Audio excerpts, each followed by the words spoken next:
పిడుగురాళ్ల పట్టణ వైఎస్ఆర్సీపీ కార్యాలయంలో నిర్వహించిన ప్రెస్ మీట్ కార్యక్రమంలో మాట్లాడుతున్న గురజాల నియోజకవర్గం వైఎస్ఆర్సీపీ అసెంబ్లీ అభ్యర్థి కాసు మహేష్ రెడ్డి, నర్సరావుపేట పార్లమెంట్ అభ్యర్థి పోలుబోయిన అనిల్ కుమార్ యాదవ్. రాష్ట్రంలో తెలుగుదేశం పార్టీని ప్రజలు నమ్మబోరని మోసపూరిత మాటలతో చంద్రబాబు ప్రజల్ని నమ్మించే వైనం ఆశ్చర్యకరమని, మళ్లీ జగన్మోహన్ రెడ్డి భారీ మెజార్టీతో గెలిచి ముఖ్యమంత్రిగా ప్రమాణ స్వీకారం చేస్తారు. తెలుగుదేశం మేనిఫెస్టోని రాష్ట్ర ప్రజలు నమ్మే స్థితిలో లేరు. హత్య రాజకీయాల్ని ప్రోత్సహించి రాజకీయంగా లబ్ధి పొందాలని ఆలోచన కలిగిన పార్టీ తెలుగుదేశం పార్టీ అని విమర్శించారు. ముఖ్యమంత్రి జగన్ చెప్పిందే చేస్తాడు, చేసేదే చెప్తారని, ముఖ్యమంత్రి చేసిన మంచే మళ్లీ వైసీపీ పార్టీని గెలిపిస్తుందని. అలాగే కాసు మహేష్ రెడ్డి మాట్లాడుతూ రాజీనామా చేసిన వాలంటీర్లు ప్రతి ఇంటికి వెళ్లి పెన్షన్ కొరకు ఇబ్బంది పడుతున్న అవ్వతాతలకు వారికి ధైర్యం చెప్పి మళ్లీ ముఖ్యమంత్రి జగన్మోహన్ రెడ్డి ప్రమాణ స్వీకారం తర్వాత ప్రతి ఇంటికి వచ్చి పెన్షన్ ఇస్తామని వారికి భరోసా ఇవ్వాలని కోరారు. చంద్రబాబు నాయుడు గారి నైజం ఏంటంటే తాను చేయడు, ఎదుటోడు చేస్తే ఎక్కెక్కి ఏడుస్తాడు. అది నైజం. గతంలో పెన్షన్దారులని అనేక అవస్థలు పెట్టి మండు టెండలో పాపం గ్రామాల్లో పట్టణాల్లో తిరిగి మడిగాపులు కాసి పెన్షన్ తీసుకునేవాళ్ళు 1000 రూపాయలు. జగన్మోహన్ రెడ్డి గారు హాయిగా 50 ఏళ్లకు ఒక వాలంటీర్ని పెట్టి 3000 రూపాయలు వాళ్ళ ఇంటికి పంపిస్తుంటే కేవలం కుళ్ళు అక్కసు, ఇంకేమన్నా ఉందా దీంట్లో చెప్పండి. చంద్రబాబు నాయుడు గారికి కుళ్ళు అక్కసు తప్పితే ఇంకేమన్నా ఆయన సాధించింది ఉందా?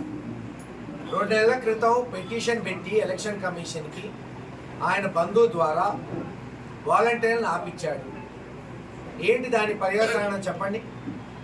పాపం అవ్వ తాతలు, లేదు వితంతువులైన అక్క చెల్లెమ్మలు, జీవితంలో వికలాంగులు, పాపం అంగవైకల్యం ఉన్నవాళ్ళు ఈ రోజున గత నెలలో చూసాం మండు టెండలో పడిగాపులు కాసి పెన్షన్ తీసుకోండి. సరే, ఈరోజు మళ్ళీ బ్యాంక్ అకౌంట్లో డబ్బులు వేశారంట. అది కూడా పోవాలి కదా, అది కూడా తిరగాలి కదా పాపం వాళ్ళు. ఏంటి నువ్వు సాధించింది చంద్రబాబు నాయుడు గారు అని అడుగుతున్నావు. వాలంటీర్లను ఆపి ఏదో సంకలు ఎగరేసుకుంటున్నావు, నువ్వేదో ఘనకార్యం చేసినట్టు. పెన్షన్ల ఉసురు తగులుతుంది నీకు, పోతావు ఖచ్చితంగా. రేపు ఎలక్షన్లో మట్టి కొట్టుకుపోతారు. గారు తెలుగుదేశం వాలంటీర్ వ్యవస్థ చెత్త వ్యవస్థ, పనికిరారు. అసలు వాళ్ళకి జీతం ఎందుకు ఇస్తున్నారు? మళ్ళీ నెలలో ఏమో వాళ్లే ఉండాలి, వాళ్ళకు 10,000 ఇవ్వాలి.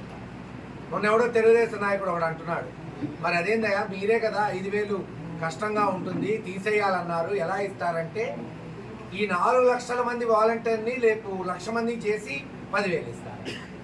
ఇది చావు తెలివితేటలు అంటారు చూడు, నక్కజిత్తులు. అది రాజకీయం. జగన్మోహన్ రెడ్డి గారేమో చేసేదే చెప్తాడు, చెప్పేది తూచా తప్పకుండా చేస్తాడు.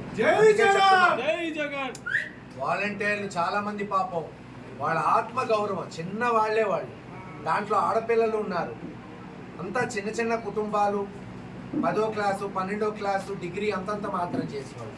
వాళ్ళకున్నది ఆత్మగౌరవం. నువ్వు ఎలక్షన్ కమిషన్కి పిటిషన్ పెడితే ఈరోజు వాళ్ళు రాజీనామా చేస్తున్నారు. రేపు మళ్ళీ మా అన్న జగన్ అన్న సీఎం అవుతాడు, ఆ రోజే మేము మళ్ళీ విధుల్లోకి వస్తామని. మరి వాళ్ళ ఆత్మగౌరవం దెబ్బ కొట్టావు, పెన్షన్లను ఇబ్బంది పెట్టావు అని ప్రతి వాలంటీర్ని, రాజీనామా చేసిన వాలంటీర్ని విజ్ఞప్తి చేస్తున్నాం. ఖచ్చితంగా ప్రతి వాలంటీరు ఇళ్ళకపోయి ఈరోజు రేపు ఎల్లుండి 1 నెల కష్టాలు తప్పవు. వచ్చే నెల నుంచి మళ్ళీ ఖచ్చితంగా మీ పెన్షన్ మీ ఇంటికి వస్తుందని ఆ వాలంటీర్లు, మాజీ వాలంటీర్లు ఇళ్ళకపోయి చెప్పమని విజ్ఞప్తి చేస్తాం. ఎన్టీ రామారావు గారిని వెన్నుపోటు పొడిచి మోసం చేయటం కాదా పునాది? ఈరోజు ఆ ఎన్టీ రామారావు గారి శాపమే తగిలింది తనకి. శాశ్వతంగా రాజకీయాల్లో 2 సార్లు జగన్మోహన్ రెడ్డి గారి చేతుల్లో ఓడిపోయి అవమానపడి భంగపడి చివరికి రాజకీయాల నుంచి విరమించుకునే రోజు 13 రోజుల్లోనే ఉంది. ఖచ్చితంగా ఆంధ్ర రాష్ట్ర ప్రజలు జగన్మోహన్ రెడ్డి గారికి పట్టం కట్టబోతున్నారు అని తెలియజేసుకుంటున్నారు. చంద్రబాబు నాయుడు గారు ఈ రాష్ట్రంలో రెండోసారి మంచి భారీ మెజారిటీతో ఓడిపోవడం జరుగుతూ ఉంది, స్పష్టంగా అర్థమవుతూ ఉంది. ఈ రాష్ట్రంలో ప్రజలు తిరస్కరించారు. జగన్మోహన్ గారి పరిపాలనని మళ్ళీ 2024 జూన్ 4న మళ్ళీ ఎన్నికలను ముఖ్యమంత్రిని చేసుకోవడానికి సిద్ధంగా ఉన్నారని చెప్పి ఈరోజు ఆయన కూడా అర్థమైపోయింది. కాబట్టి ఈరోజు మేనిఫెస్టోలో కానీ ఏదైనా కానీ చూస్తే ఏదో రకంగా ఏదో ప్రజలను మోసం చేసైనా నేను అధికారంలోకి రావాలని చెప్పి ఒక మేనిఫెస్టో తీసేసి ఆ మేనిఫెస్టోకి ఆ బీజేపీ కూడా మద్దతు తెలియజేయడం జరిగే పని కూడా కాదు. ఈరోజు అది వదిలేసి ఇష్టానుసారంగా జగన్మోహన్ రెడ్డి గారిని చంపేస్తే ఏమవుతుంది, నేను చెప్తే ఏమవుతుంది అంటే ఉన్మాదిలాగా ఈరోజు చెప్తా ఉన్నాడు జగన్మోహన్ రెడ్డి గారు సైకో. ఈ రాష్ట్రంలో సైకో ఎవరు, ఉన్మాది ఎవరు? ఒక ప్రతిపక్ష నాయకుడిగా ఈ మీద గొడవలు పెట్టి ఇట్టి లబ్ధి పొందాలంటే నీచని నికృష్టుడు ఈరోజు చంద్రబాబు. నిజంగా ప్రజలన్నీ కూడా గమనిస్తూ ఉన్నారు. జగన్మోహన్ రెడ్డి చెప్పింది చేస్తాడు.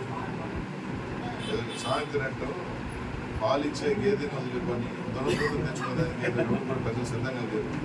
జగన్మోహన్ రెడ్డి గారు చేసే మంచి ఈరోజు నేరుగా ఇంటికి చేసే కార్యక్రమాలన్నింటి కూడా ప్రజలందరూ కూడా హ్యాపీగా ఉన్నారు, సంతోషంగా ఉన్నారు, చల్లగా ఉన్నారు. చంద్రబాబు నాయుడు ఎన్ని చేసినా, ఎన్ని ఏదో మాటలు మాట్లాడినా, ఏం చేసినా కూడా ఓపికతోనే ఉంటారు. వైఎస్ఆర్ కాంగ్రెస్ మా పని మేము చూసుకుంటూ పోతాం. ప్రజలు మాతో ఉన్నారు, ఈ రాష్ట్రంలో జగన్మోహన్తో ఉన్నారు. తప్పకుండా మే 13న